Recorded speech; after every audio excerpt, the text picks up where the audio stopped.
One of the great joys of Shavuot this year is that we had the opportunity to learn from 6 Beth Am congregants throughout the day. It was really incredible, and it was extra special because we realized that we only scraped the surface of those that could teach Jewish wisdom in this congregation with the first 6 teachers. It was really a special day. One of those teachers was Rabbi Donna Kirshbaum, who I was really lucky to learn Torah with on Shavuot and have learned so much Torah from over this year that we've known each other, and really honored to welcome you to give the Var Torah this morning.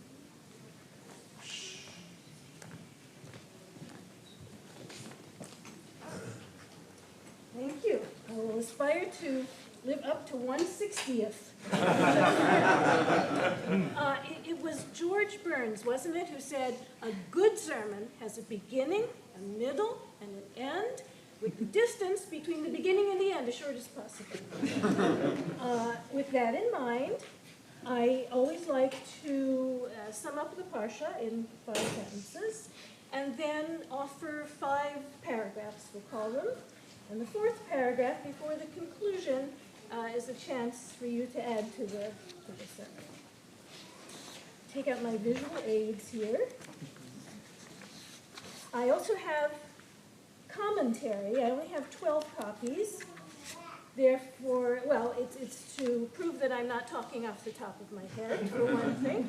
And for another, they're for those who really, really want to spend some time with Talmud this afternoon. So you can hear. The commentary is from the Talmud. All right, here's my summary of this Parsha, Beha'alotecha, in 5 sentences. 1. Bnei Yisrael, prepare to leave Mount Sinai. We don't think of this too often. After a full year there, a full year, for their journey into the wilderness. 2. Those who didn't get to offer a Pesach sacrifice are granted a do-over, a second chance to celebrate. 3. Moses asks his father-in-law Jethro, to come with them for the rest of the journey. His answer seems to be no, but it's not really clear. Number 4. When Bnei Yisrael, and I really love to call them that instead of Yisrael light, as if there's Yisrael heavy. I really like to call them Bnei Yisrael after Melila Hilner, a wonderful Zohar teacher in Israel, who says, we really should be thinking of ourselves as Bnei Yisrael, as children of Israel. We're children in this endeavor. We're still children. We're not good at this yet. We're still learning. So I like to call us Bnei Yisrael, as she does. I'm so sorry. No problem. It's all way between. So 4, when Bnei Yisrael begin to kvetch and grow nostalgic about the food they used to eat in Egypt, Moses grows distraught. He kvetches to God about the burden of leadership and is told by God to choose 70 elders to help him. And 5, both Miriam and Aaron speak against Moses for marrying a non-Israelite, non-Ben Yisrael, but only Miriam is stricken with the disease that sounds like psoriasis, after which Moses utters the shortest prayer in the Bible to heal her. Na refana na. All right, 1. This paragraph is called A Taste of Hell. Without putting too fine a point on it, haven't we experienced a taste of hell these past nearly 8 months? Just a taste? We can't tell, of course, if things will worsen significantly for Jews in the diaspora and at what pace. But current trends don't exactly support an optimistic assessment, unless you're like my father during the Cold War, who had a distinct definition of optimism.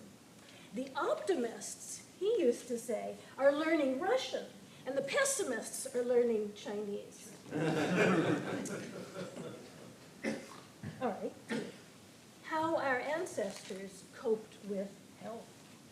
I'm no pessimist, but I think it's worth learning from time to time some specific ways that our ancestors coped with hell. Just saying. And I think one of these ways they coped is beautifully summed up in a verse from the contemporary poet, cancer survivor, and Princeton professor, Katie Ferris. She wrote, "We must train ourselves to find, in the midst of hell, what isn't hell."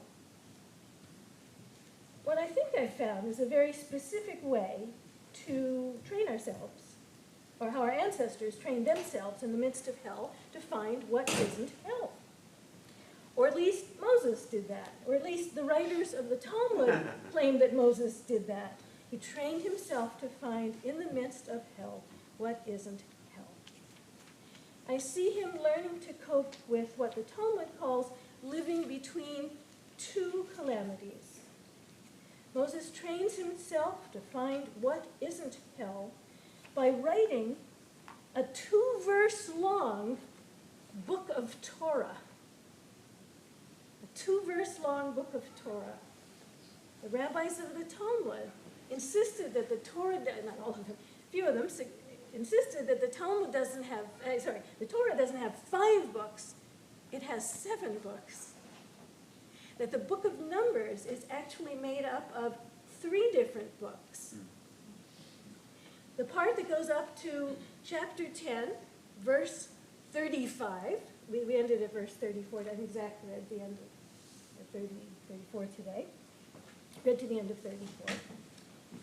And then another whole book begins and ends 1 verse later. And then the rest of the book of Numbers is the 3rd book. And to make that point, it seems, the Torah has these curious nuns, but without a ketzer, without a crown on them. And they're upside down. And sometimes they're upside down and flipped. You can see them even in our copy on page, I forgot, we don't have them. 836 maybe. You can see these 2 curious inverted nuns. They set off these 2 verses.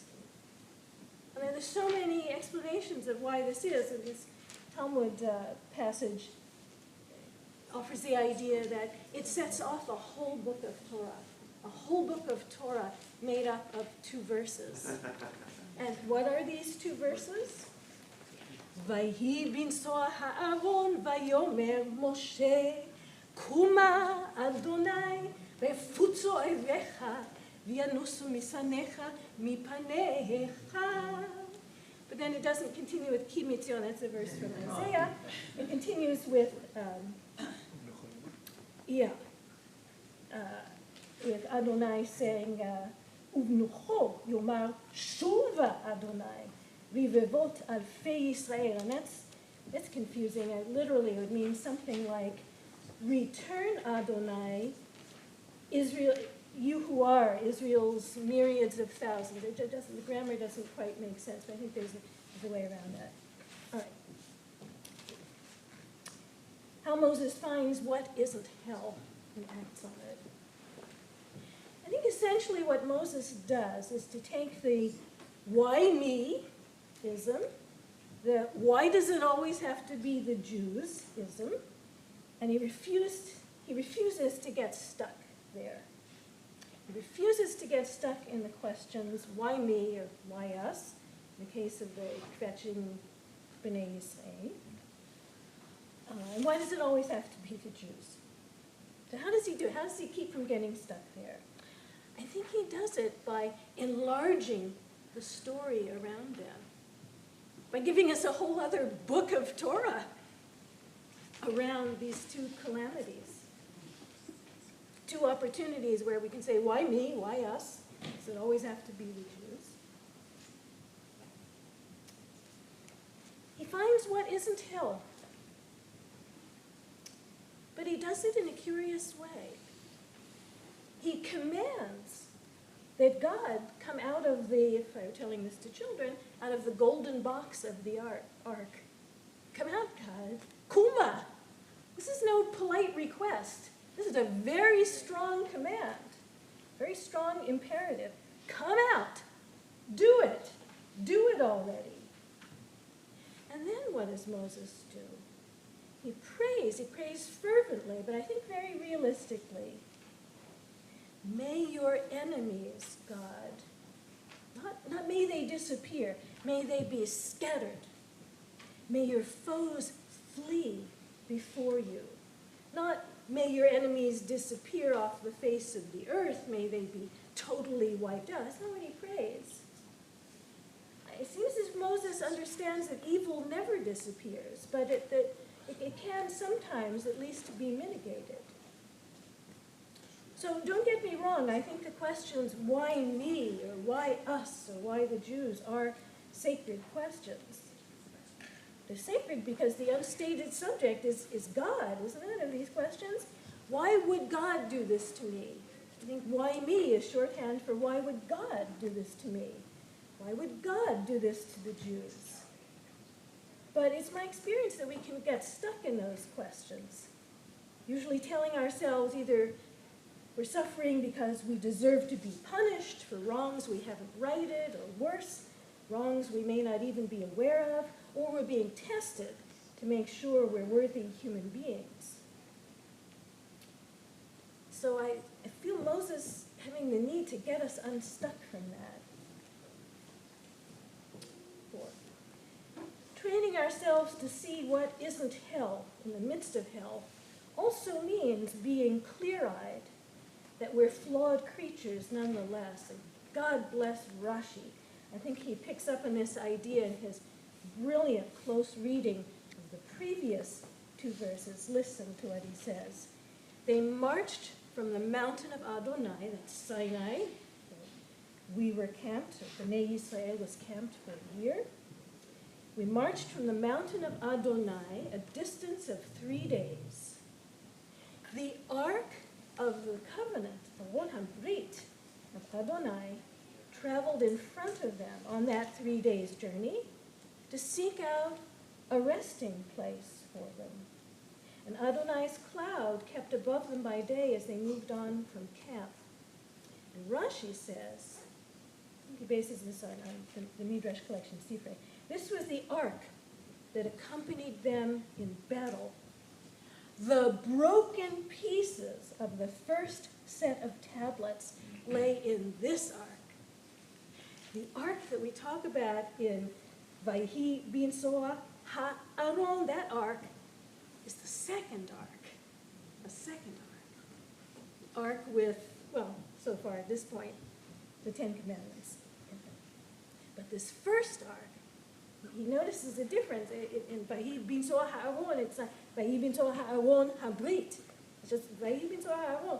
But in the verses before that, it's the Ark of the Covenant. He figures they're 2 different arks. Isn't it something that the first one goes ahead of them by 3 days? The one with the broken pieces inside. What does that say to you? And I'll tell you what it says to me. That the one with the broken pieces goes first and gets covered by a cloud, dafka, during the day. What does it mean to send the broken pieces ahead of you? Maybe that it's been through adversity and, makes the crucible of adversity made it stronger.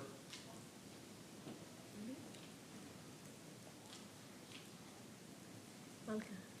I know this is not the answer that is very inspiring, but the first thought that came to my head was of they're sacrificing the weakest link.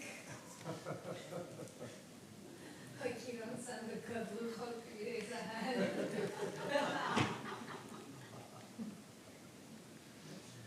You don't send the good tablets ahead. You send the...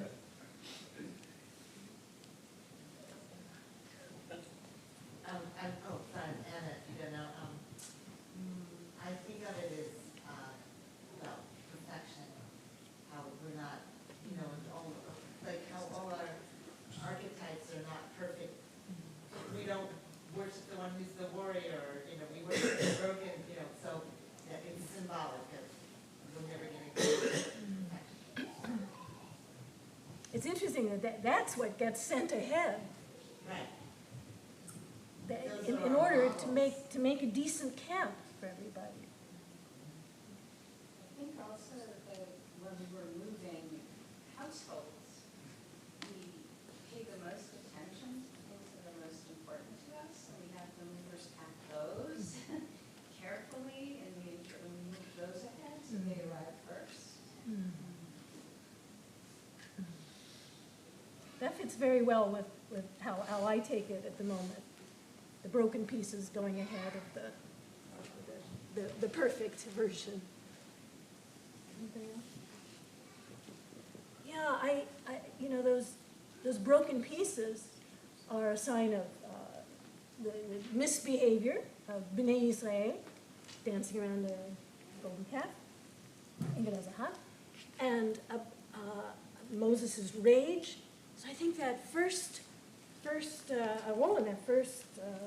golden box, that first cabinet, is full of shame and humiliation. And why would you send that ahead? Not to get rid of that. I mean, that's going to be the box that says, here's where we're going to camp. Because I think, at least as I'm seeing it at this point in my life, and what's unfolding, that's what always goes ahead of us, whether we like it or not. The things we're ashamed of, the things that we're humiliated by, unconsciously go ahead of us. And that's where we camp, like it or not. It just is. I think Rashi gets that, or Torah gets it, somebody gets it.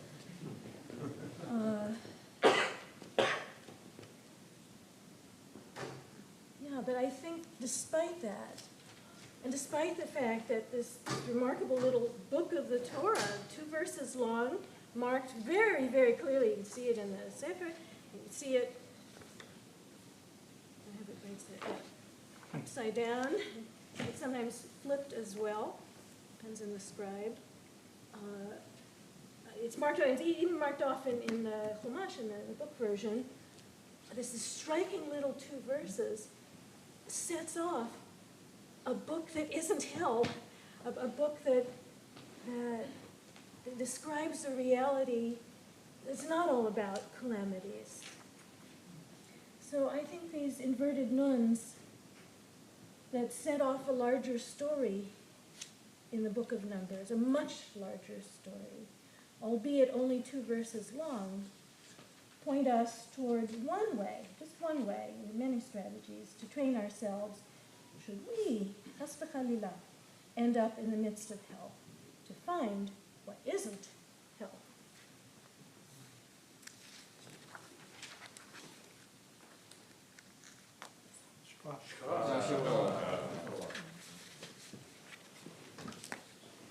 I leave the, I have to go, but I'll leave the, Can I just ask a question about the nuns?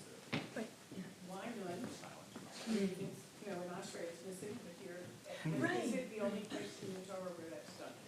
Yes, it's the only place, and why the letter nun? There are lots of juicy commentary about that. One idea is that it's missing in the Ashrei, is, you know, the beginning of a verse in Ashrei, and it's used here, the nun is used here, because it stands for nifilah, downfall. And that it sets off one downfall, you know, what happened at Sinai, and they stayed a year there, and then the next downfall, which is this bitter complaining about, you know, being schlepped through the desert and missing the food of Egypt and so forth. So it sets off the 2 downfalls.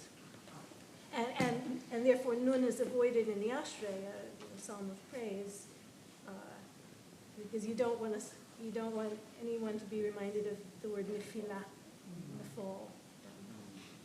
But there are other ideas about it as well.